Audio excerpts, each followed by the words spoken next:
월말 김어준의 김어준입니다. 이번엔 정치 이야기를 좀 해볼까 합니다. 그동안 정치인들 하면 그 스테레오타입의 이미지는 진보 진영에서는 학생운동을 좀 하다가 학원 강사 등등을 거쳐 선배들과의 인연으로 영입되는 그런 케이스들을, 보수 진영에서는 대학 교수나 전문 직종이나 기업 임원으로 잘 나가다가 전문가로 영입되는 케이스, 이런 패턴이었는데 이게 깨지고 세대 교체가 이루어지고 있습니다.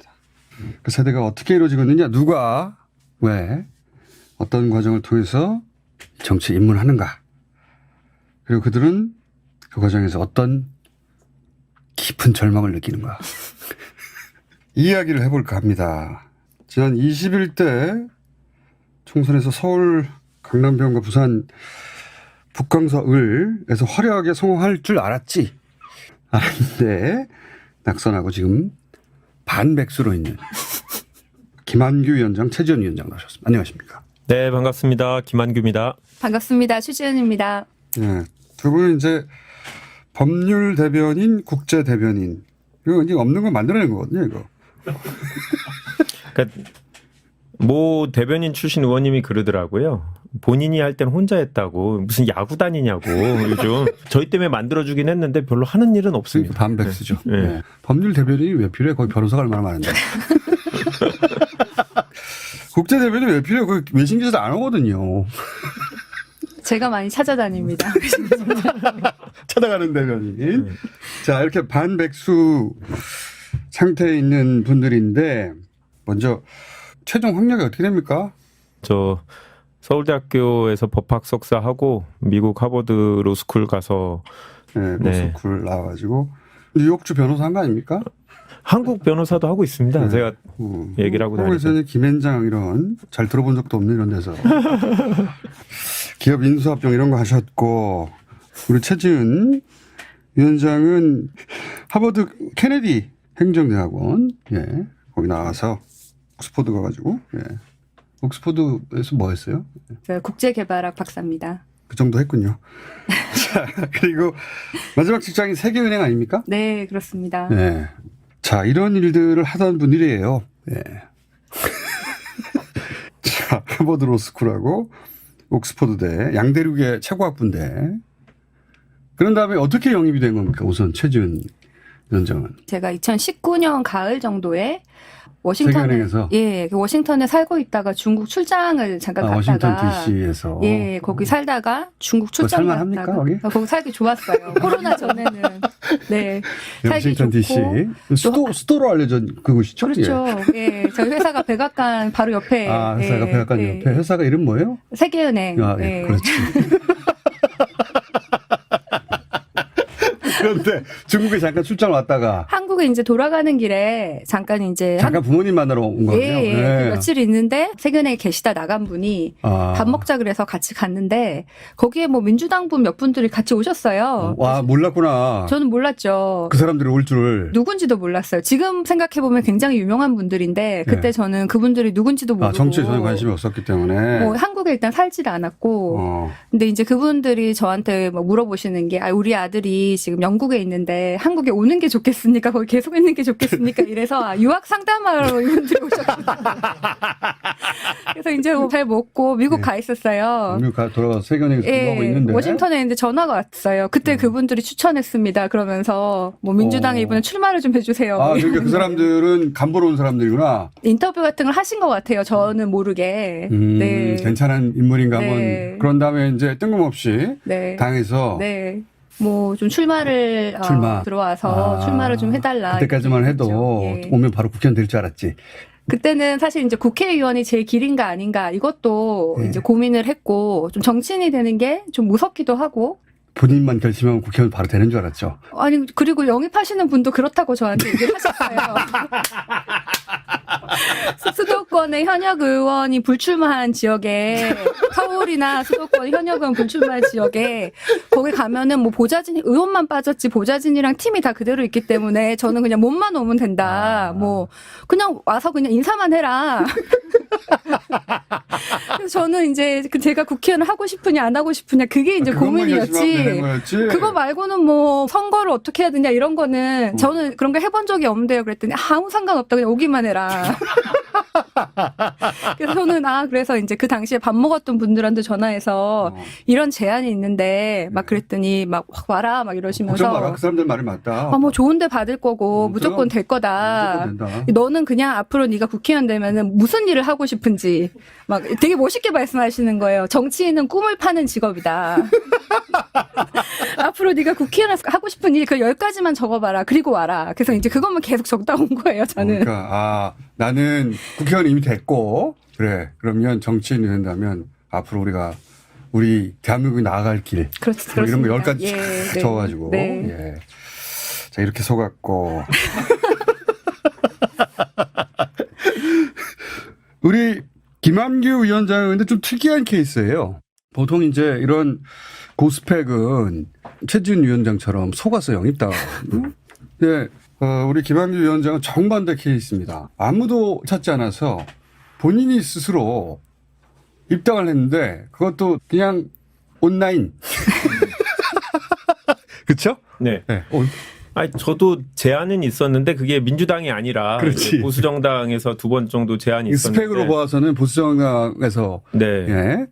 그런데 이제 민주당에서는 아무런 얘기가 없고 뭐 저를 잘 모르니까 그래서 김현장 소속 법조인들은 많지가 않은데. 김현장 소속 민주당이 올 거라고 생각 자체를 안 하는 거겠죠. 그렇죠. 그러니까 이쪽에다가 알아봐 주지는 않았을 거고 참고로 제가 정치를 한다고 선배들한테 인사하고 이제 나간다라고 했더니 다들 그래 잘해라 그래서 근데 막 얘기를 하니까 서로 뭐가 안 맞아요. 그러니까 그분들은 당연히 미래통합당에서 나오는 줄 알고 제가 민주당에서 나온다고 하니까 얼굴 색이 쫙 변하시는 분들을 뭐 그런 분들이 많았거든요. 주변에 다 그런 분들이고. 네, 그런 분들이어서 당연히 민주당에서도 이제 이 사람이 아예 영입 대상도 안 됐던 그래서 거예요. 생각을 해보니까 제가 이제 2018년도에 혼자 생각을 해봤는데 과연 민주당이 나를 영입할 거냐. 그래서 저는 객관적으로 아니라고 생각을 했어요. 왜냐하면 민주당이 추구하는 가치랑 김현장이랑은 안 맞거든요. 그래서 통상적으로 뭐 민변 출신이라든지 그렇죠.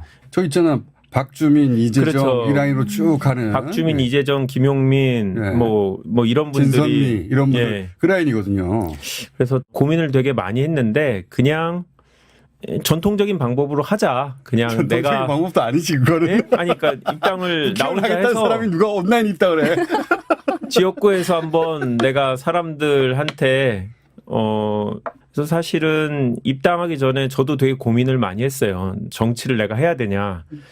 이제 내가 과연 이 모든 걸 다 포기하고 정치를 해야 되나 막 이런 고민을 한 1년 정도 했는데 지금 생각해보면 약간 불필요한 고민이었던 것 같기는 해요. 예, 어차피 될 건 아니었는데 예, 되게 비장하게 고민을 했거든요. 그래서 와이프랑 시작만 하면 될 줄 알고. 예, 와이프랑 같이 이제 침대에서 밤마다 이제 고민을 하는 거예요. 그래서 국가와 사회를 위해서 내가 해야 된다. 가족한테 미안하다. 막 이런 얘기를 했고 와이프도 그래 내가 정말 남편을 사회를 위해서 빌려주겠다. 되게 서로 되게 그 고민을 많이 하고 비장했어요. 그래서 온라인 입당을 할 때 아무도 보지 않았지만 그 제출 버튼을 누르기까지는 정말 많은 고뇌의 시간이 있었던 거거든요. 자, 김칫국 두 사람을 모시고 이렇게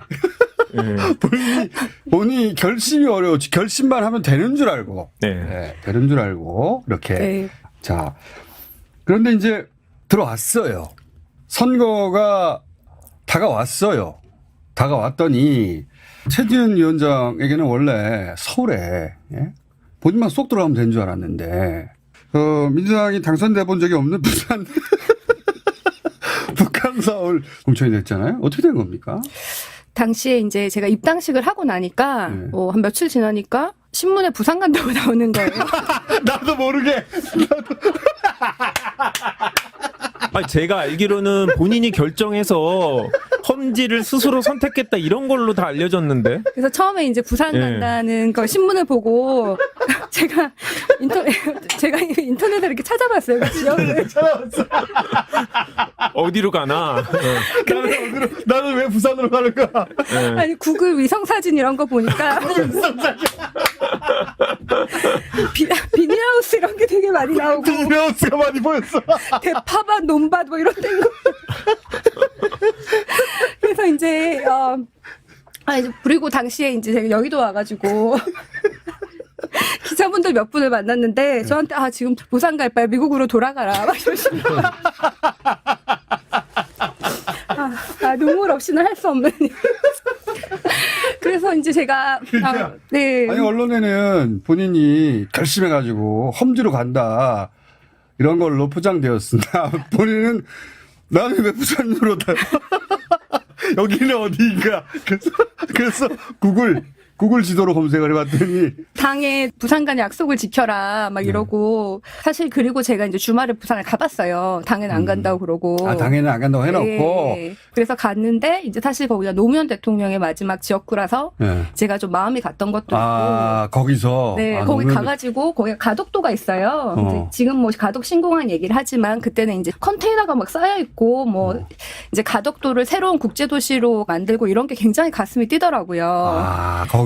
거기서 당했구나. 그래서 제가 사실 약간 마음이 움직였는데 그래도 서울 와서는 그래도 이제 일단 되는 데 가야 되기 때문에 여기는 안 가겠다 이랬는데 이제 당에서 좀 가달라고 이렇게 이제 요청을 저한테 현역 의원 지역에 보내겠다라고 영입하신 분이 너 거기 가면 무조건 돼. 내가 거기 다시 두 번째 또 속았어. 내가 거기가 다 이제 해놨어 이미. 해놨어. 결국은 제가 이제 그 지역에서 하고 싶은 일 이런 것 때문에 가슴이 뛰어서 제가 결정을 했지만, 전 정말 그래서 팀이 있는 줄 알고 이제 그 여행 가방 하나만 들고 내려갔는데, 팀이 있는 줄 알고. 뭐 사무실도 없고 아무도 없는 거예요.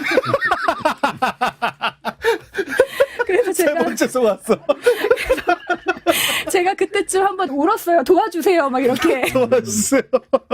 그래서 이제 그때부터 뭐 후원회도 만들고 뭐 이렇게 하다가 정말 열심히 했지만은 이제 낙선을 했죠. 그러니까 허허벌판이었구나. 예, 거기 지역이라서. 10년째 민주당이 당선이 안 됐으니까 민주당 조직이 있을 리가 없지. 그리고 제가 이런데 이제 가서 저 세계은행 다니다 왔어요. 그러면은 우리 딸은 농협 다녀.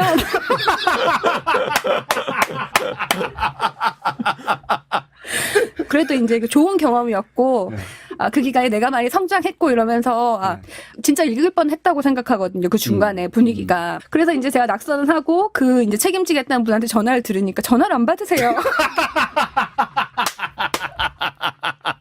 그래서 그때부터 지금까지 연락이 안 되지. 연락이 안 되고 있습니다. 지금까지. 제가 아까 다른 분하고 있다가 그분이 그분한테 전화하시더라고. 바로 받으시더라고요. 제 전화만 안 받으시는 걸로 알고 있습니다. 전화번호는 그대로 유지하고 계신 것 같아요. 세 번 속이고 나서 전화를 어떻게 받아?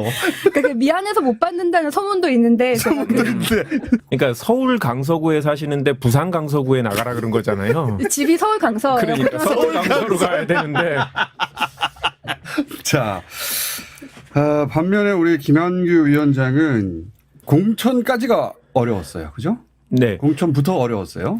그러니까 사실 저는 후보로 출마하면 될 수 있는 곳에 나가고 싶었어요. 사실 그래서 그런 지역을 준비를 했었고 그 예비 후보로 등록을 하고 뭐 열심히 조기축구회도 다니고 산악회도 가고 뭐 향후회들 다니고 되게 열심히 활동을 했는데 민주당 공천심사위원회에 딱 들어갔는데 첫 번째 질문이 김앤장 출신인데 민주당 당원들이 받아들일 수 있겠냐라는 질문을 딱 받은 순간 충격을 받은 거예요. 그러니까 예상 질문이긴 했어요. 야, 저 같은 사람이 들어오면 혹시 민주당에서 좋아하지 않을까? 새로운 민주당을 보여주는 상징이다라고 생각했는데 현실이 그렇지 않다라는 거에 되게 충격을 받았고 민주당을 위해서 저 사람이 기여한 게 뭐가 있냐? 저 사람이 왜 우리 당 후보가 돼야 되느냐? 21대 총선에서 민주당이 네. 당선 가능성이 높으니까 네. 그렇죠. 그런 거 아니냐. 그렇죠. 저자가 민주당 색깔도 아니면서 그런 의심이 있었던 거지. 그렇죠. 이제 보수가 되게 잘 나갈 때는 입당을 안 하다가 최전성기 때 문재인 대통령 당선되고 나서니까 이제 그럴 때 양지를 찾아온 거 아니냐라는 의구심이 있었던 거죠. 뭐 결국은 제가 그쪽에서 공천을 못 받았고 그러면 김앤장 출신이면 안 돼야 되는데 또 강남은 또 나가라고 하더라고요. 강남은 나가라요. 아니, 어느 날 갑자기 이제 떨어지고 나서 나는 이제 뭐 하나라고 이제 고민하고 있는데 갑자기 당에서 전화가 왔어요. 어디 사냐? 그래서 지금 부천 사는데 원래 어디 살았냐? 그랬더니 강남에 살았다고 했더니 잘 됐다. 그래서 우리가 거기 후보를 못 찾았는데 나갈 생각이 있느냐?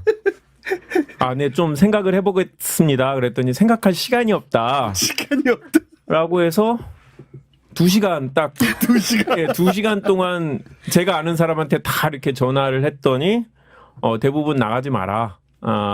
어차피 안 되고. 거기서 당선된 적이 없으니까. 예, 그리고 거기 가면 너 평생 강남에서 떨어지다가 강남에서 못 빠져나온다. 현실적으로 아니다라고 하시는 분이 많이 있었는데 저는 공관위원들이 했던 질문들, 민주당을 위해서 기여한 게 뭐냐, 이런 거를 해결하려면 나의 이제 짝사랑을 보여주고 싶었고, 제 아내는 혹시 될 줄 알고 한번 나가보라고. 그래서 보통 사람들이 이제 아내가 다 반대하지 않았냐고 했는데 아내는 되게 적극 찬성했어요. 그런데 오늘도 이제 선배 한 분이 너 그때 잘못 선택했어라고 얘기를 하시는데 저는 후회하지 않아요. 잘한 선택이고. 왜 후회하지 않습니까? 제가 그때 후보가 돼서 팟캐스트에 한번 나갔는데 갑자기 관심이 확 올라간 거예요. 그게 이제 지금 2%하고 진행자가 같은 다스베이다라는 프로인데 이제 거기에 나갔는데 갑자기 민주당 지지층들이 애정을 보이고 갑자기 유세 현장에 사람들이 나타나기 시작하고 이제 민주당에서 내가 정치를 하고 할 수 있겠구나라는 자신감이 생겼어요. 처음으로. 예, 그때는 선거에 떨어졌지만 어차피 정치를 1, 2년 할 것도 아니니까 그 민주당에서 정치를 계속 하고 싶은데 이제는 좀 가능성이 있겠다라는 생각을 했고. 처음으로 이 당에 내 편이 생겼구나. 네, 그렇죠. 그래서 내 진심을 조금 알아주는 사람이 있지 않을까. 여전히 그런데 의구심을 갖는 사람들이 있어요. 언제든지 저 사람은 진보 집권이 이제 끝나면 또 슬쩍 저쪽으로 넘어가지 않을까라는 의구심을 갖고 있는 사람이 여전히 있죠. 출신 때문에. 예. 예. 선거를 겪고 낙선하고 나서 그 이전에 나와 달라진 점이 있어요? 저는 그 전에는 이제 전문가의 삶, 이런 이제 삶을 살았는데. 아주. 선거가 굉장히 빨리 이제 변화를 시켰던 것 같아요. 그래요? 어떻게 변했어요, 자기가? 이제 예를 들어서 영입된 사람들이 선거 이후에 이렇게 만나서 밥을 먹었는데, 저 말고는 다 당선됐거든요.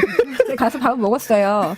근데 이제 그때 이제 같이 영입된, 우리 소병철 의원이 저한테 처음 봤을 때는 그때 여리여리 했는데 선거 뛰고 왔더니 아우라가 생겼다, 이러시는 거예요.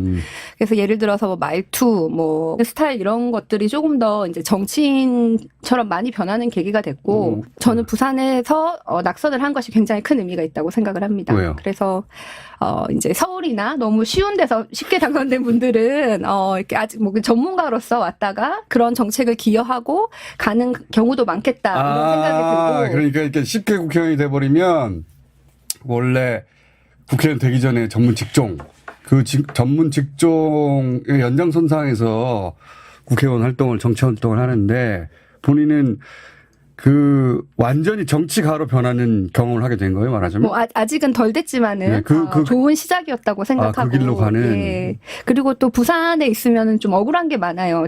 또 우리 부산에서 되게 힘든데, 부산 없어도 우리 180석 하니까, 너네 살아오면 그냥 기특한 거고 알아서 해라. 저는 좀 이렇게 느꼈어요. 근데 그걸 이제 같이 겪는 그런 분들과 동지들이 연대의식. 생겼다. 전문가 영역에서는 그런 건 없죠. 자기 일만 하면 되죠. 그러니까 예. 동지를 생각하면 막 눈물이 나는 거예요? 아니면 당이 버려서 눈물이 나는 거예요? 어쨌든 네. 그때 감정이 계속 살아있구나.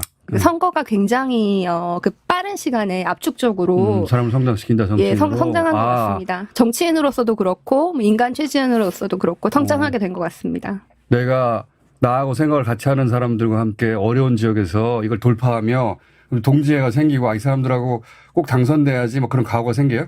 처음에 저는 뭐 사실 별 생각 없이 그냥 선거에 나갔어요. 당에서 나가달라 그러니까. 근데 이제 막상 가보니까 그 지역에서 제가 도착하자마자 어떤 할아버지가 오셔가지고 돼지국밥을 사주시는 거예요.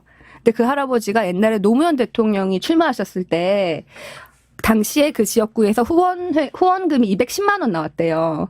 그때 200만 원 한 명 내고 10만 원 한 명 내고 아무도 안 냈는데 그때 10만 원 내신 분이라고 하시더라고요. 저한테 오셔서 이렇게 돼지국밥을 사주시는데 아 내가 여기서 꼭 이겨야겠다 그런 생각이 들었죠. 그래서 그렇게 정치인이 되어가는 첫 발로는 정말 부산이 나한테 도움이 됐다. 우리 김한규 위원장은 어때요? 뭐 저도 사실 비슷한 얘기인 것 같아요. 그러니까 저같이 이제 전문 직종에 있는 사람들은 그냥 일을 잘하는 걸로 사람들한테 인정받고, 그러니까 내 능력을 누가 인정을 해주고 옛날에 보면 총재 뭐 이런 분들이 이렇게 영입해갖고 제 뛰어나니까 좋은 일 시키고 자꾸 키워주고 막 이런 걸 기대했던 게 아닌가 싶은데. 들어가기 전에는. 네. 근데 선거운동을 하고 사람들을 만나고 한 장의 입당원서를 받기 위해서 아침에 조국 직구에 가면서 발목이 삐면서 이렇게 운동복 다 사갖고 못하는 족구하고 이게 대중 정치인의 꿈을 갖게 된 것 같아요. 그러니까 사람들하고 섞이는 거. 이제까지 내가 소위 말하는 엘리트들하고만 살면서 나도 성격이 좋고 사람들하고 잘 어울린다고 생각했던 건데 그게 이제 착각이었다라는 걸 조금씩 느껴가는 것 같고 그 강남이라는 험지에서도 선거운동할 때 사람들이 정말 열광적으로 정말 도와줬거든요. 그러니까 민주당이 당선되기를 바라는 이 오랫동안 강남에서 이제 지지자로 힘들게 살아온 사람들의 그 아픔과 열정 이런 것들을 조금 저도 느끼면서 그 사랑을 받았을 때 되게 즐거웠고 저런 사랑을 계속 받고 좀 대중 정치인으로 크고 싶다라는 욕구가 생겼죠. 네. 선거를 치르면서 진짜 정치인이 되어가는 아직은 정치인이 됐다고는 모르겠어요. 사실. 네, 그러니까 아직 그냥 좀 깨달음은 분명히 있는 것 같아요. 낙선을 하지 않아도 깨달았을 것 같긴 한데. 예, 근데 되게 험지에서 출마했기 때문에 느끼는 그 어려움, 그 좌절, 그리고 여전히 사람들이 저한테 갖고 있는 기대, 뭐 이런 것들을 느끼면서 내가 정치를 이제 정말 해야겠구나라는 생각이 더 확고하게 들고 그런 면이 있죠. 그러고 나서 낙선하고 나서는 이제 반백수로 지내고 있는데 지금까지 오면서 전문 영역이 있을 때는 겪어보지 못한 경험들 그런 거 있어요? 여의도가 계급사회더라고요. 와서 보니까 얼마 전에 제가 주차증을 국회에 받았어요. 그래서 너무 그게 좋더라고요. 맨날 이제 둔치 주차장에 멀리 세우고 비 오는 날도 힘들게 오다가 여기 진짜 좋다라고 맨날 했는데 어느 날 딱지가 이렇게 딱 붙어 있더라고요. 의원 전용 구역. 이게 모든 게 여기는 보니까 뭐 출입도 그렇고 뭐 어디 자리 배치도 그렇고 당선되는 사람과 안 되는 사람이 완전히 이제 구분되는 거고 같이 후보로 다스베이다도 나가고 막 그랬던 사람인데 저기는 의원님이라고 이렇게 하고 저는 신분 확인 막 하고 같이 들어가는데 그래서 이게 당선은 돼야겠구나라는 생각이 좀 강하게 좀 들었고 뭐 그런 일들이 매일매일 생기고 있는데요. 한 가지 또 놀라운 거는 의원들이 생각보다 열심히 살고 똑똑하고 우수한 사람들이 많다. 저는 제가 딱 들어가면 티가 확 날 줄 알았는데 전혀 착각이었던 거죠. 네, 전혀 착각이었고. 누굴 보면서 그런 생각을 하는 거예요? 예를 들자면. 박주민 의원도 이렇게 좀 지저분하게 하고 다니고 그래서 이제 사람들이 기억을 해주는 것 같은데 정말 열심히 공부하고 다 만만치 않은 것 같아요. 한 분 한 분이 알려지지 않은 사람들도 만나보면 전문 분야가 있고 소신이 있고 소명이 있고 이런 분들이 되게 많아서 이게 여기서 내가 당선이 되더라도 의미 있는 일을 하고 저를 이제 잘 보여주기 위해서는 정말 노력해야 되는 데구나. 내가 그럴 준비를 할 수 있는 시간을 준 건가라는 생각도 하죠. 생각보다 원래 이제 국회의원의 이미지가 세비나 받아먹고 그냥 그렇죠. 예, 왔다 갔다 하고 시간 때우는 사람 이미지가 있죠. 근데 실제 국회의원들이 보면 하다못해 그 개울가의 전기라도 타고나야지. 동네 개울가의 전기라도 타고나야지. 그러니까 굉장히 어려워요. 자, 우리 최지은 위원장은요? 저는 좀 어두운 얘기인데요. 어떤 얘기? 제가 이제 국제대변인으로 임명이 된 지 얼마 안 돼서 최고회의 이런 데 막 오라고 하셔가지고 갔어요. 근데, 그때 박원순 시장님께서 갑자기 돌아가신 거예요. 박원순 시장님이 낙선한 사람들한테 한 분 한 분 다 전화를 하셨어요. 아, 그때. 그리고 저한테 서울시로 오라고 하시더라고요. 한번 만나자고. 근데 제가 이제 그 주에 부산에 있고 다음 주에 뵙겠습니다. 그리고 월요일 날 만나기로 했는데 그 한 2, 3일 전에 이렇게 돌아가신 거예요. 그래서 이제 최고회의에 이렇게 갔는데 그때 이제 이해찬 대표님이 거기 있는 시간대는 사람들을 다 데리고 갔어요. 그 쓸쓸한 모습. 그 같이 갔던 분들의. 그리고 이제 그때 한 분이 그러시더라고요. 정치라는 게 참 더럽고 위험하고 무서운 것이다. 이러면서 막, 저도 되게 그때 마음이 되게 안 좋더라고요. 그래서. 오늘 연속으로 자꾸 물먹을 먹어. 아니, 여기 좀 매였는데. 그래서 이렇게, 위험한 것이고. 정치 위험한 것이다. 더럽고 무서운데도 그럼에도 불구하고 이렇게 열심히 하시는구나. 정말 하고 싶은 일에 대한 강한 의지가 있는 분들이구나. 뭐, 그랬던, 그게 생각났던 게 생각이 납니다. 정치 위험하죠. 예. 하루아침에 역적이 되기도 하고, 되돌아올 수 없는 지경까지 내몰리기도 하고, 굉장히 위험한 직업이지. 자, 그런데 본인들이 정치에 이렇게 뛰어든 게 잘했다고 생각해요? 네, 뭐 저는 잘했다고 생각하고요. 왜요? 김 현장에서 벌던 수익의 100분의 1 정도 됩니까, 지금? 요즘은 당에서는 급여를 안 줍니다. 네. 정무직이 좋은 게 하고 싶어하는 사람이 너무 많기 때문에 급여를 안 줘도 일을 시킬 수 있거든요. 1도 안 되는구나, 그냥. 네. 제로구나. 제가 일주일에 한 번 라디오 나가는데 거기서 라디오 출연료도 좀 받고 그럼 6만 원인가 7만 원 아니야? 네, 저 7만 원 정도 받고 있고요. 김 현장에서 1시간 상담하면 얼마예요? 저는 한 80만 원 정도. 1시간에 80만 원. 네. 80만 원짜리에서 7만 원짜리가 된 거예요. 뭐 아무튼 왜 정치를 하고 싶었던 거예요? 그럼 거기서 출발해 보죠. 저는 88년에 노무현 대통령이 청문회에서 전두환 대통령한테 소리치던 모습이 아직도 강인하게 기억이 남거든요. 그러니까 저는 노무현 키즈입니다. 그러니까 노무현 대통령을 보면서 그러니까 오래된 꿈이구나, 이거는. 예, 그렇죠. 근데 이제 제가 꼭 해야 된다라는 생각은 안 했는데 이게 정치가 저는 꼭 괜찮은 사람들이 해야 된다라는 생각을 했고 노무현 대통령이 있어서 되게 즐겁고 행복했고 지금도 그렇죠. 지금도 이게 그 최지원 위원장이 자꾸 울먹울먹거려 갖고 이제 노무현 대통령 생각하니까 이제 제가 자꾸 그런 건데 하여튼 저는 김대중 노무현 문재인으로 이어지는 진보의 정치를 저는 이어가고 싶어요. 대통령을 하겠다라는 게 아니고. 그 말이잖아. 네? 아니요. 그거는 아니고 그분들이 가치 있는 삶을 산 거에 대해서 되게 의미 있다고 생각하고 나도 그런 삶을 살고 싶다라는 생각이 되게 강하게 지금도 있고요. 붙었으면 이제 몰랐을 것 같은데 떨어지고 나서 이럼에도 불구하고 정치를 하고 싶냐? 라는 고민들을 계속하고 주변에서도 이제 질문을 받고 그런 시간을 떨어지고 나서 한 1년 정도 보내면서 확고하게 계속 드는 것 같아요. 오히려 더. 네. 그러니까 그냥 당선이 됐으면 이제 몰랐을지도 모르는 시간들이었는데 그렇게라도 일을 해야지. 저는 진짜로 좋은 길을 선택했다고 생각하고 부부가 네. 여기 동의를 해야 네. 이 길을 가는데 어려움이 없거든요. 예.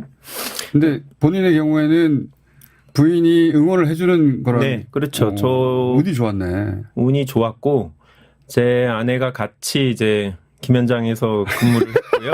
네. 생활력이 되는구나. 네, 아니 그랬다가 제 아내가 대학 교수로 갔어요. 급여가 확 줄어들었죠. 근데 자기는 너무 하고 싶은 거예요. 그러니까 연구라고 이제 학생들을 가르치는 걸 하고 싶다고 해서 갔는데 너무 행복해하는 거예요. 그러니까 수익도 중요했으나, 수익들이 줄긴 했는데. 어느 순간 내가 꼭 하고 싶은 일을 수익 때문에 포기할 수는 없다 하고 갔는데. 그리고 나서 제가 진지하게 저의 삶에 대해서 고민을 한 거예요. 내가 좋은 직장, 법조계에서도 가장 인기 있는 직장에서도 나름 잘 나가는 변호사로 살았는데 이 삶을 계속하는 게 내가 원했던 삶이냐라는 고민을 되게 진지하게 많이 했고 이제 아내를 보면서 사회적 성공과 내가 원하는 삶이 다를 수 있겠다라는 고민을 했고 오랜 고민 끝에 부인이 먼저 그 길을 예, 선택했고 제가 그래갖고 이제 아내한테 나 정치를 하고 싶다. 너도 그렇게 했잖아. 예, 그 얘기를 딱 했더니 이제 아내가 이제 하라고 했고 제가 아까 처음 말씀드린 둘이 고민을 되게 많이 했다니까. 내가 나가면 되는데 이게 내가 이거를 다 포기하고 나가서 해야 되느냐 이런 것만 남았던 거거든요. 그래서 하지만 교수는 월급이 있잖아요. 네, 그렇죠. 그래서 교수는 월급이 있는데 본인은 없잖아. 그때는 아니죠. 그때는 국회의원 월급으로 될 거니까. 예, 힘들긴 하겠지만 국회의원 세비로 그걸로도 다른 의원들 다 사니까 어떻게 살지 않을까.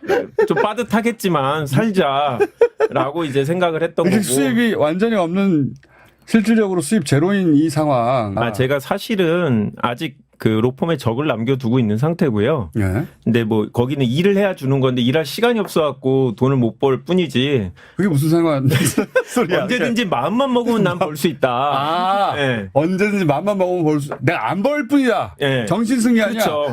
나는 이제 내가 선택한 거다. 이제 살고 부인은 있는데. 여전히 불만이 없고. 아니, 최근에 그 얘기 하더라고요. 한 번만 더 떨어져라. 그래서 제가 떨어지는 순간 이제 정치를 고만해야 돼서 방법은 안 떨어지고 계속 이렇게 나를 좋은데 공천해라. 예? 아니 꼭 뭐 자, 본인은요. 3번 속아가지고 들어왔지만 왜 계속 가야 되겠다고 생각하는 거예요? 생각하게 된 거예요? 제가 오기 전에 그 10가지를 썼잖아요. 10가지. 네. 그렇지. 하나도 한 게 없는데 뭘 하기로 왔으면 뭔가 해놓고 가야지. 사실 세계은행은 이제 제가 거기서 한 일은 빈곤 문제였어요. 빈곤 문제 본인이 이제 빈곤해진 거 아니야? 경찰서였는데 지금은 이제 뭐 저도 방송도 하고 또 이제 4월 달부터는 서울대 국제대학원에서 겸임 교수로 뭐 강의도 하고 뭐 이렇게 저렇게 이제 아르바이트 하는구나. 알아서 벌어먹고 살고 있습니다. 당에서는 사람들이 당에서 이런 뭐 법률 대변이나 뭐 이런 거 하면 지구당 위원장하고 그러면 월급이 나오는 줄 알아요. 돈을 쓰면서 하는 뭘 거예요. 자기 돈을 써야 돼. 그러니까 지구당 위원장 돈이 많이 들어요. 당에서 최소한의 급여는 나오겠지. 아니야. 빵원. 지금 원외위원장들은 지역 사무실을 못 두게 돼 있어요. 법적으로. 이제 그러다 보니까 그래도 지역에서 매번 커피숍에서 회의를 할 수는 없잖아요. 사람을 만날 수가 없고. 그러니까 보통 무슨 연구소에 갖고 사무실을 그렇죠. 내거든요. 강남에 사무실 이 단칸방도 엄청 비싸요. 이 법률 대변인 하면 만나는 사람들 되게 많은데 뭐 그런 것도 계속 사람 만나는 일이니까. 책값도 본인이 내야 되는 네. 그리고 제가 또 좋은 직장 출신이기 때문에 누가 저한테 밥 사주거나 그러질 않아요. 네. 누구를 만나도 이렇게 이때까지 쌓아뒀던 통장에서 지금 계속 까먹고 있는. 저희 아내가 돈 벌지 않습니까? 네. 아니, 그러니까 도와주겠다고 하면 그런 것까지 도와줘야 되는 거죠.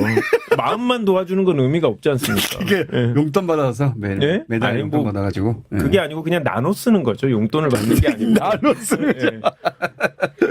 본인은 어떻게 해요? 남편도 없는데. 이쪽은 네. 부인하고라도 쇼부를 보지.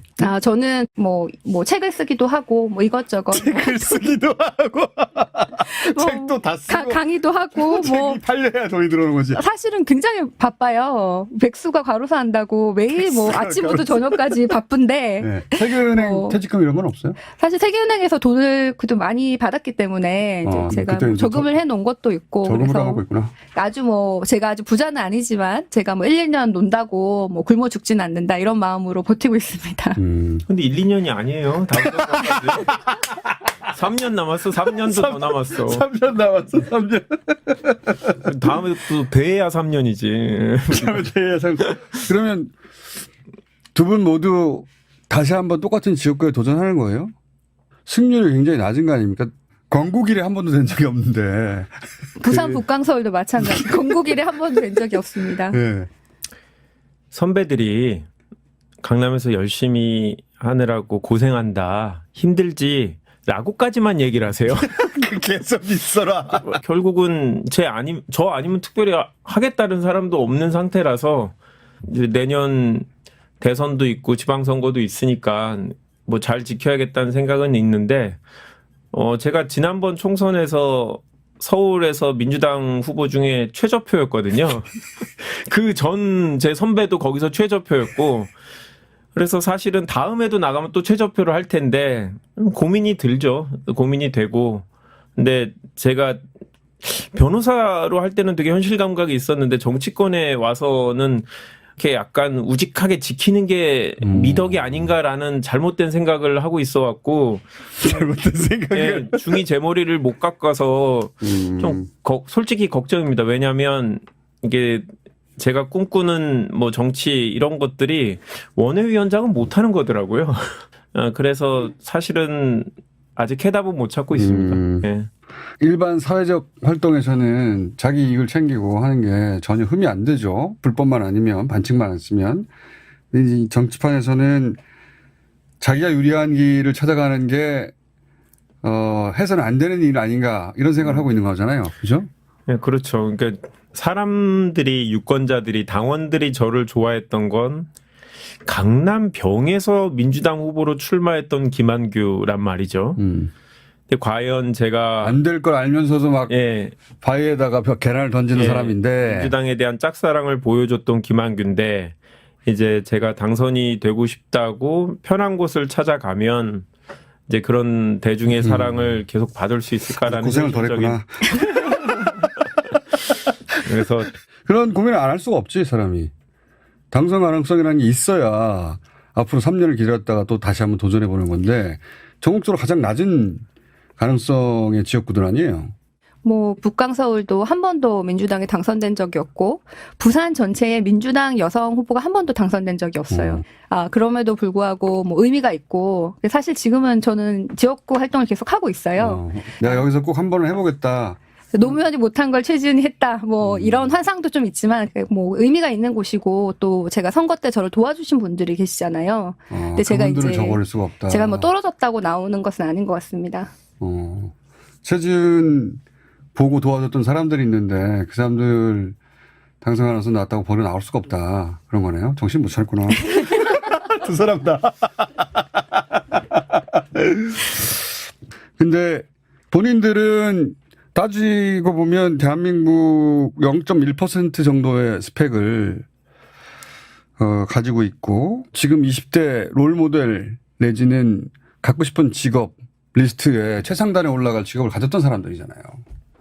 근데 여기 들어와서 이제 제일 끄트머리 자리에 바등바등 하고 있잖아요. 이 젊은 세대들이 20대, 30대 정치를 하고 싶다. 라고 하는 후배가 나타나면 뭐라고 할 것 같아요? 저는, 그게 우리나라에 꼭 필요한 일인 것 같아요. 젊은 사람들이 정치를 많이 하는. 왜 것이. 그래요? 이제 세계은행이랑 뭐 회사 이런 걸 한 16년 정도 다녔잖아요. 네. 그리고 뭐 공부도 하고 이러고 왔는데 여기 오니까 어린이 취급을 받는 애 취급을 받는 거예요. 여의도에서. 근데 그게 이제 우리 정치가 그만큼 노쇠했다 이렇게 생각을 했는데. 늙었더라. 선배님의 뭐 세대 이런 것을 공격하는 것이 아니라 그냥 우리나라가 늙은 거예요. 이미 세계 톱 레벨의 전문가들하고 경쟁해서 세계은행에서 일하다가 온 사람인데도 불구하고 여의도에 갔더니 너는 어려. 아직 중요한 일을 맡을 때가 안 됐어. 근데 그분들이 제가 이제 이렇게 다 찾아보면은 제 나이 때 다 중요한 일을 하셨어요. 그때부터. 근데 이게 저는 우리 정치권의 문제라고 처음에 생각을 했는데, 공무원도 마찬가지고, 뭐 공공기관도 마찬가지고, 모든 곳이 제가 이제 얘기를 하는 분마다 뭐, 얼마 전에 뭐 제가 얘기한 분은 제가 이번에 부장으로 승진했어요. 축하드려요. 그랬더니, 옛날에는 훨씬 더 빨리 했는데 요새는 빨리 안 되는 거예요. 뭐 이런 식으로 얘기를 하세요. 한국 사회 리더십이 점점 늙어가고 있다? 네. 전반적으로? 네. 하이퍼 컴피티션, 뭐, 우리나라가. 하이퍼 컴피티션이라고 합니까? 그런 걸? 예. 뭐 그런 아니, 하나 배우려고. 잠깐만. 뭐라고? 하이퍼 컴피티션이라는 말이 그냥 떠올라서 얘기를 한 거고, 예. 세계은행에 쓰는 용어입니까? 그냥 쓰는 용어인 것 같습니다. 많은 사람들이. 예. 세계은행에 썼다 이거죠? 아니, 좀 써먹으려고. 세계은행에서 이런 걸 뭐라고 하는지 아냐, 이 새끼야? 그러면서. 따라해봐. 하이퍼 컴피티션. 이거 하나씩 배워야 되거든요. 하이퍼 컴피티션. 우리가 나이가 굉장히 중요하잖아요. 처음 만나면 너 몇 살이야 뭐 이렇게 하잖아요. 그래서 뭐 정부에서 장차관을 임명할 때도 몇 년생, 고시 몇 기 이렇게 해서 임명을 하더라고요. 그 기수가 굉장히 중요하고 그 나이 때만 딱 이제 장차관이 되고 그런데 미국의 이번에 바이든 내각을 보면은 이제 그 내각을 미국 인구와 같이 꾸미겠다 이런 다음에 인구 통계학적으로 네. 인구 비율에 맞게끔 20대도 얼마, 30대도 얼마 이런 식으로 뽑겠다. 그래서 다양한 인종, 성별, 나이 이렇게 있어서 30대 장차관이 수두룩해요. 기재부 차관이 39살이에요. 39살. 근데 한국에서 39살 기재부 차관을 우리가 상상할 수 있을까? 이런 걸 보면은 결국에 이게 정치에서 결정을 해야 되는 거고 그 룰을 바꾸는 게 정치인이고 그러려면은 이제 청년들이 더 많이 나와야지 선배들이 절대 청년들을 챙겨주지 않을 것이다. 우리가 와서 바꿔야 된다. 네. 세대 교체에 가장 앞줄에 서 있는 사람으로 스스로 생각하는구나. 그 중에 한 명이죠. 우리나라는 점점 너 몇 년생이야 이렇게 되는 구조가 민간은 덜하지만 정부는 있기 때문에 청년들이 많이 정치에 와서 바꿔야 된다 이렇게 생각합니다. 자, 우리 김한규 위원장은요. 저는 뭐 제가 앞서서 뭐 산자에 따르라 이런 거 못하겠고 저는 정치가 정말 의미 있고 중요한 일이라는 생각이 되게 강하기 때문에 그런 뜻을 갖고 있는 분들이 하는 거는 적극 응원하고 다만 그분들이 이제 알았으면 하는 게 하고 싶다고 해서 되는 건 아니다. 라는 얘기를 이제 명확하게 좀 얘기를 해드리고 싶고 당에 보니까 정무적 감각이 뛰어나신 분들은 너무너무 많은 것 같아요. 이런 것들을 학생운동 하실 때부터 하셨던 분들이 어마어마하게 많고 자기 자신만의 가치나 뭐 존재 이유를 보여줘야 되는 것 같아요. 자기 분야에서 어떤 경험과 전문성을 쌓고 그런 자질이 필요하게 되면 자기가 쓰임을 갖고 정치를 할 수 있는 거지 생각이 현실적으로 그러니까 들어요. 정치는 따로 학원에 있는 것도 아니고 그렇죠. 어디 졸업하면 자격증을 주고 그런 것도 아니고 이 코스로 가면 정치인이 된다. 이 정통 루트라는 게 없어요 이제. 예전에는 학생운동을 한 것이 하나의 그렇죠. 루트였는데 지금은 그런 루트도 사라졌잖아요. 최지훈 위원장은 영입인사잖아요. 저는 아니고 보니까 영입인사 되는 게 제일 좋은 길이긴 하더라고요. 보면 영입인사가 되어라. 네, 영입인사가 되는 게 제일 좋고 그게 되게 다양한 분야에서 다 가능한 일이고 세상이 바뀌면 이제 직역의 다양성 차원에서 또 정치를 할 수 있는 기회가 주어질 수 있으니까 하여튼 그런 꿈을 갖고 자기 분야에서 열심히 일하는 게 저는 오히려 가능성을 높이는 거라고 생각합니다. 그러니까 이제 뭐 하버드 나와봐야 소용이 없고. 네. 그렇죠. 그러고 보니까 두 분이 하버드를 둘 다 공부하셨네 하버드에서. 특징이 동문회가 잘 안 되는 조직이에요. 다 자기가 잘 나갔고 제가 정치권에 들어왔는데 누가 뭐 하버드 출신인데 뭐해라 이런 게 하나도 없어요.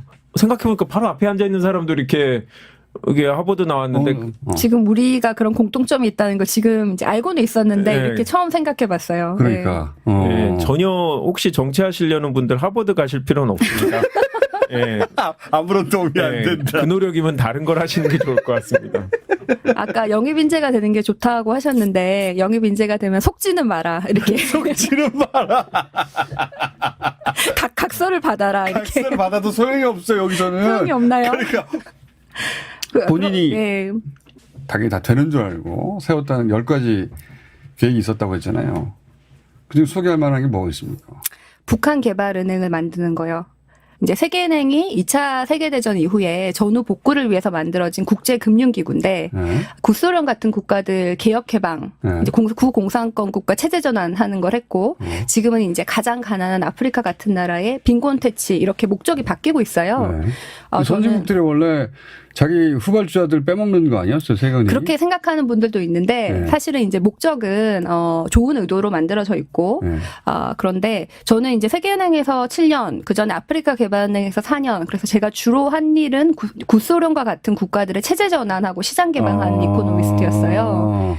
원래 저는 꿈이 북한 일을 하고 싶어서 국제 개발을 공부를 하고 경제학을 공부하고 세계은행에 가고 그런 케이스인데 이제 그 당시에 영입 제안을 하신 분이 아니 왜 북한 일을 워싱턴에서 하냐 서울에서 해야지 막 이래가지고 그거 제가 확 찔렀네. 그 말이 맞네 뭐 이렇게 생각을 한 거예요. 잘 속이네 그분이. 속이려고 왜 또 맥을 짚어야 돼? 제가 그 사이프러스란 나라가 있어요. 터키랑 그리스 사이에. 네. 거기도 우리나라처럼 분단이 되어 있는데 그 나라가 한 몇 년 전에 통일 협상을 했어요. 2년 반 동안. 제가 그 통일 협상 팀이었고 오. 협상을 세계적으로 해서 노는 사람들은 다르구나. 당시에 이제 통일이 되면은 뭐 통화도 통일을 해야 되고 연금제도 뭐 하다못해 이런 품질 마크 이런 것부터 다 통일을 해야 되잖아요.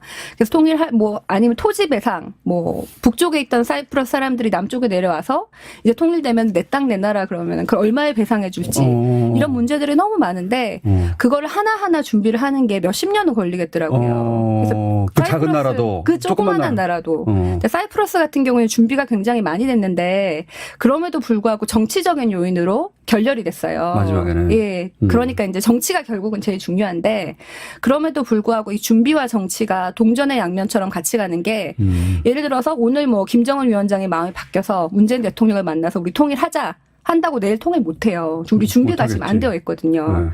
근데 우리나라는 분위기가 좋을 때는 막 뭐 북한에 땅 산다 막 이러다가 분위기 안 좋을 때는 이거 표에 도움이 안 되니까 북한 얘기하지 말자. 이렇게 너무 업앤다운이 심한데 이게 이제 분위기와 상관없이 꾸준히 준비를 할 필요성이 있고 그래서 그 은행이 필요하다. 그래서 북한 개발은행 같은 게 이제 세계은행 같은 미니 버전인데 한국이 대주주가 됐으면 좋겠고 세계은행에서 지금 북한을 도와주지 못하는 이유는 세계은행의 주요 가장 큰 주주가 미국이고 대북 제재가 굉장한 문제이기 때문에 그런 건데 그거를 이제 한국이 대주주가 돼서 풀면 어떨까. 그리고 중립적인 국제기구가 한국에 있어서 지금은 뭐 대북 제재 하에서 할 수 있는 원조 이런 것부터 시작을 해서 통일 준비를 하면 어떨까. 그게 국회의원 되는 것보다 빠를 것 같은데. 국회의원은 당선이 돼야 하는 거고 그걸 뜻을 모아서 사람들끼리 하면 되는 거잖아. 네, 그래서 제가 이런 거를 이제 저희 뭐 대선 후보 나오시는 분 캠프에 이렇게 피치를 해서 그러니까 제가 하고 싶은 그런 공약들 그런 것을 받는 분을 저는 지지할 생각입니다. 역시 크게 경험한 사람들은 그림도 그랜드하네. 나머지 9개도 그런 수준의 사이즈예요? 재미있으세요, 근데? 어차피 편집하면 되니까. 편집하면 되니까. 저는 제 박사 논문 주제가 생산성이에요. 근데 이제 생산성 이러면은 보통 기업에서 뭐 이 사람이 1시간에 2개 만드는 거를 3개 만들게 해가지고 막 생산성을 쥐어짜야 된다 이렇게 생각하는 게 경영학적 접근인데 경제학에서는 사실은 생산성은 똑같은 환경에 있을 때 이 나라가 저 나라보다 더 잘 사는 이유는 생산성이 높다. 그래서 가난한 나라와 부자 나라가 가장 근본적인 차이는 생산성이다. 이렇게 결론이 많이 나요. 근데 이제 한국의 경우에는 이제 1인당 노동 생산성을 봤을 때 교육 수준이 전 세계에서 가장 높은 편이고 R&D 지출도 전 세계에서 가장 높은 편이에요. 그런데 1인당 노동 생산성은 OECD에서 꼴찌 수준이에요. 아, 그래요? 네. 왜 그렇지? 그러니까 그게 이제 저의 한국 경제에 가지고 있는 저의 이제 근본적인 문제의식이에요. 왜 그럴까? 이게 한국 경제의 퍼즐이라고 저는 부르는데 오늘도 저희 집에 이제 인터넷을 고쳐주러 오신 분이 있는데 굉장히 빨리 고치세요. 근데 제가 이거를 미국에서 한번 고치려면 한 2, 3일이 걸렸고 제가 아프리카에 살 땐 9달이 걸렸어요. 누가 와서 고치고. 9달이 걸렸어요. 이렇게 봤을 때는 한국의 1인당 노동 생산성이 굉장히 높아요. 그러니까. 근데 수치상은 낮은 거예요. 왜 근데 저는 그렇지? 이제 몇 가지 구조적인 문제가 있는데 하나는 개개인의 노동자의 생산성이 낮은 게 아니라 뭐 자본이라든지 노동 환경이라든지 이런 문제가 있고 개인의 경쟁력이 낮은 게 아니다. 그다음에 또 기득권의 생산성이 너무 카르텔이 심해가지고 위에서 낮은 거예요. 그러니까 밑에가 낮은 게 아니고 네. 위에서 낮은 거다. 개개인은 다 높은데 가장 탑에 있는 분들의 예를 들어서 장차관도 평생 공무원을 하다가 마지막에 이제 퇴직하기 전에 지금은 장차관이 되는 그런 구조잖아요. 근데 그분이 항상 누가 시키는 거를 실행하는 업무를 했지 결정하는 역할을 안 했는데 어떻게 뭐 새로운 비전을 제시하고 뭐 자기 철학을 바탕으로 혁신을 하겠어요. 근데 우리나라 사회 구조가 위에는 그렇게 철밥통식이고 사람들은 들어갈 수 없고 이런 것도 한 가지 문제인 거예요. 그래서 기득권의 경쟁력이 낮고 그다음에 밑에 같은 경우에는 일하는 시간이 너무 높고 오히려 임금이 너무 작고 동시에 너무 과대 경쟁에 몰려져 있어요. 그러니까 개인들의 경쟁력이 낮은 게 아니라 주어진 환경이 열악하다. 주어진 환경이 열악하고 위에 윗대가리들이 부족하다. 올라갈수록 생산성이 떨어져서 결국은 조직 전체 생산성을 떨어뜨리는 것이지. 그러면 하나하나의 경쟁력이 온전히 잘 드러나도록 만드는 구조를 만들면 되겠네. 구조가 변해야 되고 구조가 변해야 이렇게 된다. 젊은 사람들도 위로 올라갈 수 있도록 해줘야 되고 뭐 동시에 이제 또 우리나라의 그 생산성이 가장 낮은 집단이 소상공인도 그 중에 하나인데 서비스업, 뭐 치킨집 뭐 이런 경우에는 우리나라의 사회 안전망이 너무 없어서 이분들이 내몰리는 거예요. 이 일이 좋아서가 아니고 다른 일이 없기 때문에 창업을 하시는 경우가 많아요. 근데 그런 데가 너무 과대 경쟁에 시달리고 그러니까 가격은 낮고 더 생산성이 낮아지는 그런 구조의 문제가 있기 때문에 이렇게 몇 가지로 해서 결국 제가 보는 거는 우리나라의 생산성인데 그걸 어떻게 고칠 것인가에 대해서 정책은 이제 분야마다 다르죠. 그런 정책을 펼 수 있는 세대 교체가 이루어져야 된다. 그렇습니다. 내가 당선돼야 된다. 역시 듣고 있던 김한규 위원장은 나는 모르나. 나는 기업 M&A를 주로 했었는데. 뭐 어디 다른 나라 하나 사고 팔고 뭐 좋은 싼 나라 하나 사올까요? 뭐 이런. 원대한 거 뭐 해줘야 되는데. 아이고 뭐 저는 그런 원대한 꿈은 없고요.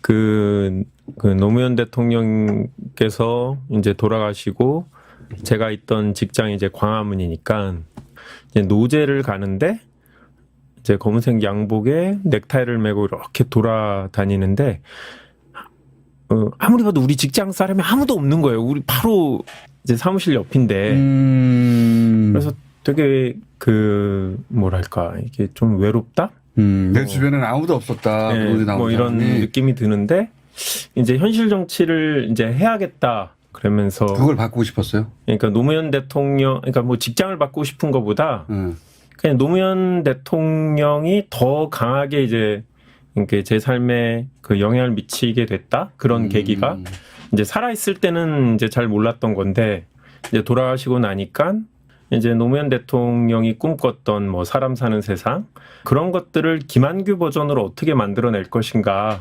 그런 꿈이 있거든요. 그러니까 제가 나름 사회에서 이제 좋은 직장을 다니면서 여유 있는 삶을 살면서 되게 마음이 불편했어요. 계속. 나는 내 능력에 맞는 대우를 받으면서 사는 걸 수도 있는데 그냥 이렇게 나 혼자 잘 사는 거에 대한 불편함이 있었고 그 불편함이 정치를 하게 된 원동력이거든요. 그건 DNA가 그런 건데 강남에서 좋은 직장에서 큰 아파트에 외제차 타면 네. 그걸로 행복해지고 만족스러운 사람들도 있잖아요. 아, 그렇죠. 이제 네. 그게 사실은 인간의 본성이고 그거를 근데 본인은 어느 시점에서는 그게 불편해지기 시작한 거 아니야? 아니 저도 좋은 아파트 살고 좋은 동네 살고 좋은 차 달면 좋죠. 이제 좋은데 그거를 부인하는 게 아니라 차라리 일부러 가난해지겠다는 게 아니라 이게 뭐 이런 얘기하면 사람들이 네가 많이 기부하면 되지 않냐라고 얘기를 하는데 그걸로 해결되지 않는 저 같은 사람이 있을 것 같아요. 내가 조금 더 나누고 내가 세금을 더 내는 한이 있더라도 조금이라도 사회적 격차가 줄어들고 불평등이 해소되면 나도 행복해지는 내가 잘 사는 것 자체가 부끄럽지 않고 떳떳하고 이런 생각을 갖고 있는 분들이 저는 꽤 있다고 생각해요. 저 같은 사람들이. 근데 방법을 못 찾는 것이다. 예, 어떻게 보면 이제 뭐 계급 배반 투표, 계층 배반 투표일 수도 있는데 강남에 사는 민주당 지지자들이 그런 것 같아요. 한 분 한 분이 나름 다 사회적으로 성공하고 경제적으로도 여유가 있음에도 불구하고 이분들이 자꾸 사회적으로 배분에 더 힘써야 되고 복지국가를 만들어야 되고 이런 관심을 갖는 분들이 저는 꽤 많다고 생각하고 그걸 이번 선거에서 느꼈어요? 저는 느꼈어요. 예를 강남에 들어서 외제차 타고 가다가 그렇죠. 제가 선거 때 벤츠 S클래스들이 한 번 제가 방송에서 얘기를 했더니 계속 S클래스들이 창문 열고 나 지지해요 뭐 이런 분들이 많았어요. 지나가다가 네, 그래서 E클래스 타시는 분들 폄하하려는 건 아닌데 그때 한 번 S클래스를 얘기하니까 다른 차들이 이제 쉽게 그 창문을 못 내리는 거예요. 내가 포르쉐들을 좀 열더라고요. 그래서 포르쉐 타고 가다가 네. 김한규 위원장 보고 민주당 다스베이더 들었어요라는 사람이 되게 많았어요. 자기가 잘 살고 강남에서 누구한테도 뒤지지 않는 직장과 직업을 갖고 있지만 내가 민주당을 지지하고 있고 나 같은 환경에 네가 출마한 걸 난 지지한다. 그러니까 수평적인 거죠. 일종의 커밍아웃을 하는 거네. 그렇죠. 김한규를 통해서. 그래서 저는 유세할 때도 강남인데 나름 되게 대규모 집회를 할 수 있었던 게 그런 응원한 게 사람들이 아닌데 그런 사람들이 와서 나도 뭐 어떤 직장에 내가 뭐고 막 이런 얘기를 막 그렇게 자기 스스로 얘기를 하는데 그동안 하지만 난 네 편이야. 네, 그렇죠. 난 갈증이 있었다. 근데 이제 그러니까 너는 혹시 이제 이룰 수 있을 것 같다라는 생각으로 지지를 해주셨는데 떨어지긴 했지만 그분들의 열망은 지금도 되게 강하다고 생각하고 그러니까 본인처럼 생각하는 사람들이 본인만은 아니라는 거잖아요. 지금. 그렇죠. 저는 분명히 많다고. 제가 출마하고 나서도 저희 이제 직장에서도 이제 다른 변호사들이 사실은 나도 민주당 지지자고 그런데 이제 되게 외로웠다. 당신이 그런 것들을 드러내줘서 너무 마음이 좋고 내가 도와줄 수 있는 게 뭔지 이제 좀 알려달라. 뭐 이런 분들이 되게 많았고 꼭 강남좌파라고 표현하지 않더라도 전국 어디에든 이제 자기가 조금 더 희생하더라도 함께 잘 사는 세상을 꿈꾸는 사람들이 저는 있다고 생각하고 저는 그거를 과거에 이제 운동권 선배들이 이제 민주주의를 이뤄내기 위해서 젊음을 바쳤고 청춘을 바쳤고 지금도 그거에 되게 중요한 가치를 두고 계신데 저는 이제 30, 40대에 다 함께 잘 사는 사회 아니면 포용 국가라고도 요즘 표현하고 있고 소득 격차 해소, 불균형 해소 뭐 이런 부분에 관심을 갖고 있는 진보적인 성향의 젊은 세대들이 저는 분명히 있다고 생각하고 또 자기가 꿈꾸는 게 뭔지 모르는 사람한테도 이런 가치를 보여주고 저는 인정받고 싶어요. 그래서 내가 불편한데 왜 불편한지 모르는 사람들한테 그렇죠. 사실 이런 거야 하고 내가 하나의 모델이 되어주고 싶다. 이게 좀 저는 이게 지속 가능한 성장이라고 생각하고 이게 새로운 진보주의, 쿨한 민주주의, 세련된 진보일 수 있다고 생각을 해요. 그래서 저 같은 사람이 많이 있을 거고 제가 민주당에서 자리를 잡고 성공을 하면 저보다 더 훌륭하지만 포기했던 분들이 올 수 있을 것 같고 그래서 저는 제가 성공해야 된다라고 말씀을 드립니다. 본인 깃발을 들었다고 생각하는 거구나. 네. 저는 김한규 대변인님이 범줄 대변인 됐을 때 너무 좋았어요. 왜요? 제가 좀 빨리 됐거든요. 네. 이제 대변인실에 저 말고는 다 국회의원인데 네. 원외들이 이렇게 오시니까 마음이 편한 거예요. 이제 거기 가도. 낙선자끼리. 그래서 사실 그래서 좋은 것도 있지만은 또 우리 김한규 대변인님이 그 세대 교체 그 한 부분이라고 생각을 합니다. 세대 교체 동지다. 그렇게 생각해서 게다가 또 같이 낙선이 됐기 때문에 그러니까 서로 위안이 되고.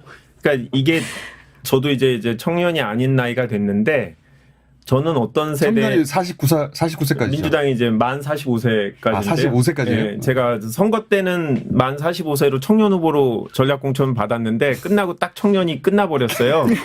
그런데 당에서 저보고 청년 대변인을 하라는 거예요.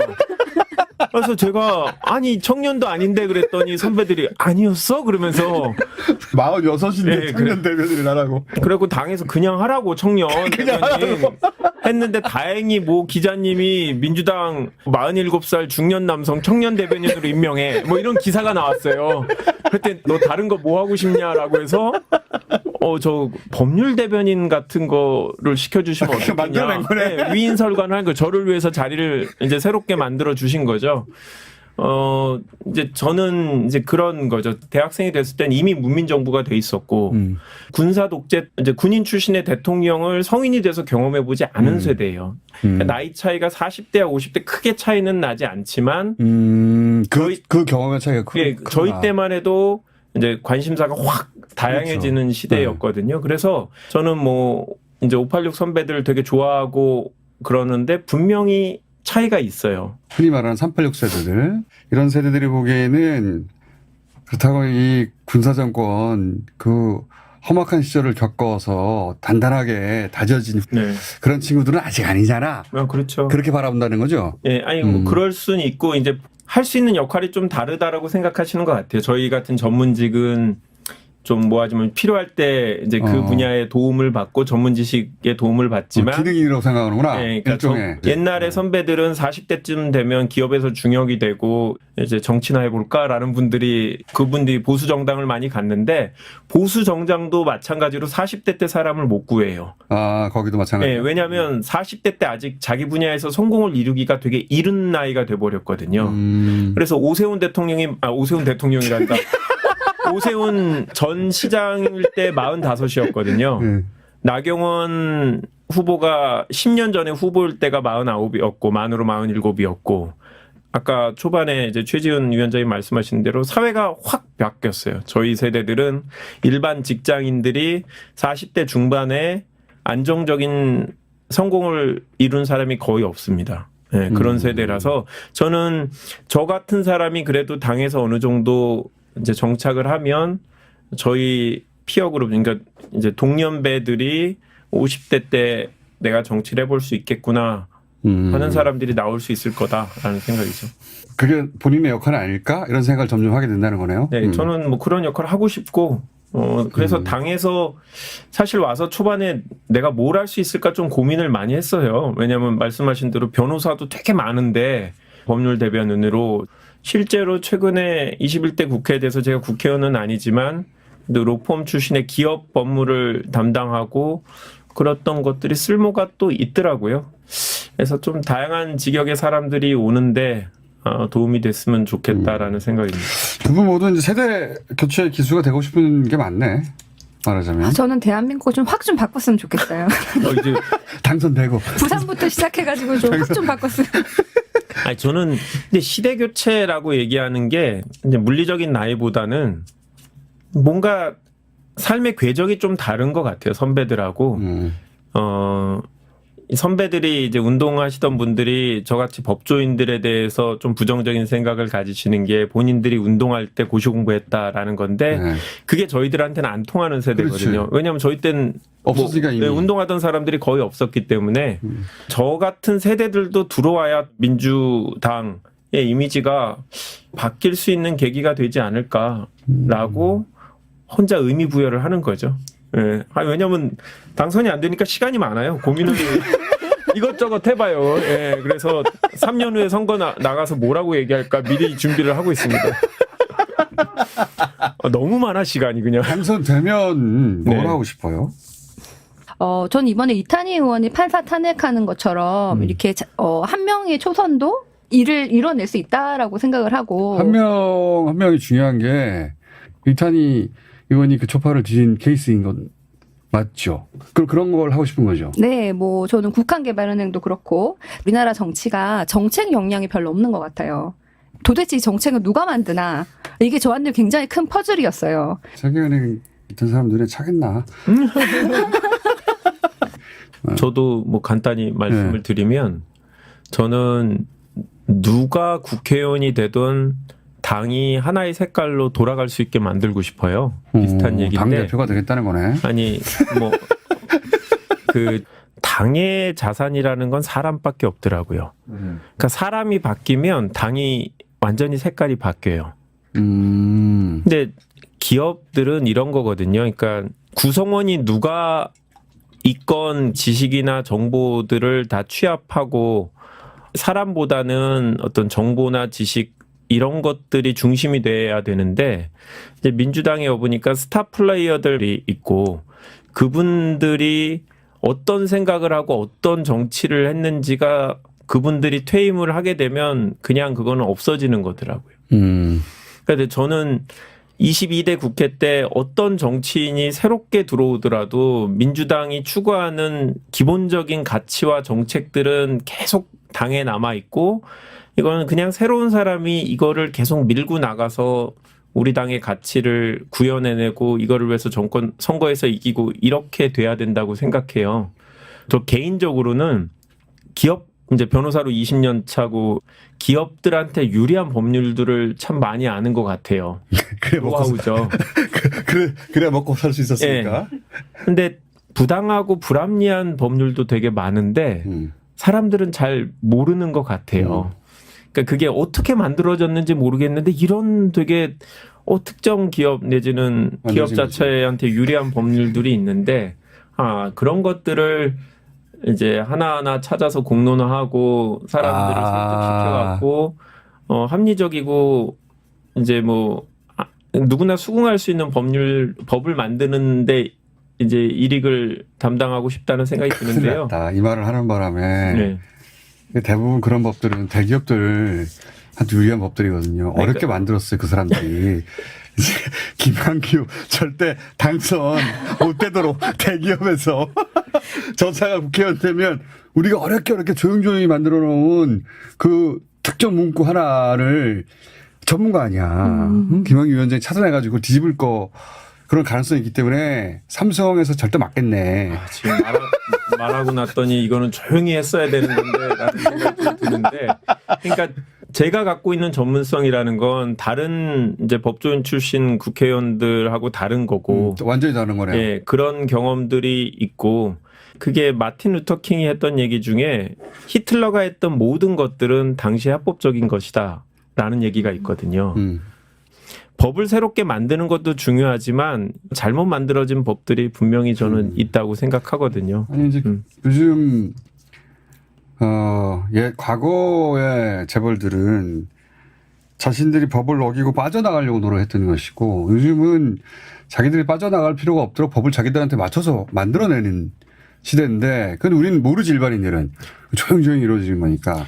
근데 이제 그런 영역에서 일을 하다 보니 이 법은 특별히 이 기업 몇몇만을 위해서 만들어진 조항인데 굉장히 부당하구나라는 걸 안다는 거 아니에요 본인은?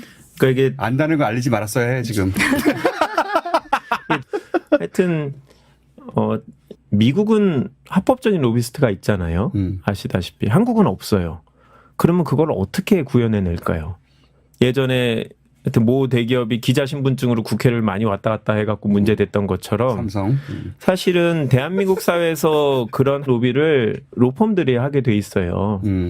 이런 것들을 우리나라에서는 이제 로비스트가 안 되기 때문에 대형 로펌들이 이제 그런 팀들이 있는데 그래서 이제 국회의원들에게 사실 이건 이렇게 꼭 필요한 법이다라고 그 사람들을 설득하는 논리를 개발하는 거 아니에요? 네, 그렇죠. 그러니까 그게 이제 뭐 재벌 오너의 개인적인 이익하고 회사 이익하고 상충하는 경우들을 많이 봤어요. 이재용.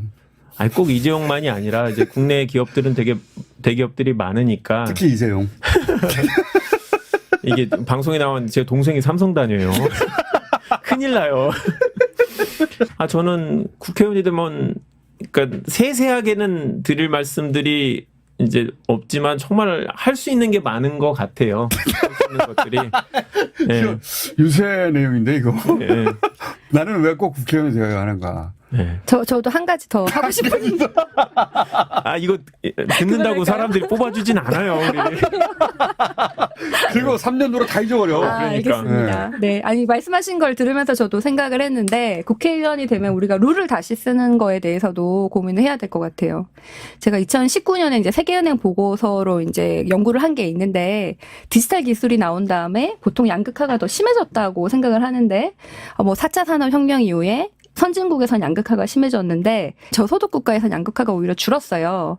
아프리카의 어부들이 시장 가격을 몰랐는데 이제 문자 메시지로 할 수 있고 은행이 없었던 곳에서 이제 모바일 뱅킹을 할 수 있고 이렇게 가장 가난한 사람들한테 그 기술이 도움이 되니까 오히려 양극화가 줄었거든요. 그래서 이게 기술이 양극화를 심화시키는 게 아니고 그 기술이 누구를 위해서 쓰였느냐 이건데 그러니까 이제 이런 디지털 기술이 소외계층이 돈을 만드는 데 쓰이도록 하면 양극화는 줄거든요. 그것도 모르던 거네. 그런가요? 공부를 많이 해야 돼. 지금 하버드, 옥스퍼드 출신들의 정치 입문기거든요, 지금. 아직 입문은 못했고. 네, 지망생들. 네. 도전기. 지금으로부터 3년 더 이어질 최소한. 도전기 3년. 그러니까 최소한 자만 안 붙었어도 견딜만 한데. 무슨 생각으로 도전을 했는지, 왜 계속 하고 있는지 들어보려고 한 거예요. 근데 두 분의 결론은 계속 가겠다는 거 아니에요. 한 번은 더 해보겠다는 거예요, 최소한. 이제 아내가 한 번만 더 하라고 했지만 그때 가면 내가 한 게 지금 몇 년째인데 아깝지 않냐라고 선배들 이러면서 몇 번 할 수 있다고 하더라고요. 근데 두 분 얘기하는 걸 들어봤더니 내가 이 길에 들어선 길을 잘했다고 생각하시는 것 같아? 좀 더 알고 갔으면은 너무 모르고 알지, 알고 왔으면 안 왔지. 알았으면 못 왔을 거예요. 안 온 게 아니고. 못 왔을 거야.